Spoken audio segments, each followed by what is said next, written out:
La sécurité était stricte, et les activistes ont fait face à des pressions de la police à Hong Kong lors du 36e anniversaire de la répression sanglante des manifestants pro-démocratie sur la place Tiananmen à Pékin. En 1989, un événement que le président de Taïwan et le plus haut diplomate américain ont déclaré que le monde n'oublierait pas. Les événements sur et autour de la place centrale de Pékin, le 4 juin 1989, lorsque les troupes chinoises ont ouvert le feu pour mettre fin aux manifestations pro-démocratie menées par des étudiants, ne sont pas discutés publiquement en Chine et l'anniversaire n'est pas officiellement commémoré.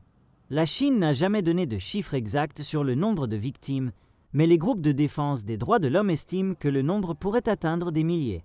Pékin considère le 4 juin comme un tabou et n'autorise aucun hommage public.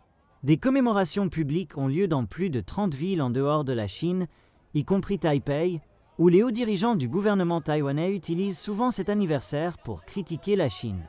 À Hong Kong, où des dizaines de milliers de personnes se rassemblaient pour marquer l'anniversaire avant que la Chine n'impose une loi sur la sécurité nationale en 2020, des centaines d'officiers de police ont été déployés autour du parc Victoria, ancien lieu de rassemblement massif, contrôlant les passants et arrêtant au moins un activiste.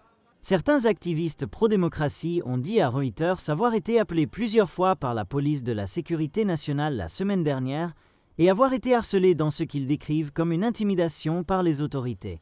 Le président de Taïwan, Lai Ching-te, dans un post sur Facebook, a salué le courage de ceux qui ont participé aux manifestations, affirmant que les droits de l'homme sont un concept partagé par Taïwan et d'autres démocraties qui transcendent les générations et les frontières. Le secrétaire d'État américain, Marco Rubio, a quant à lui salué le courage du peuple chinois tué lors de la répression sanglante.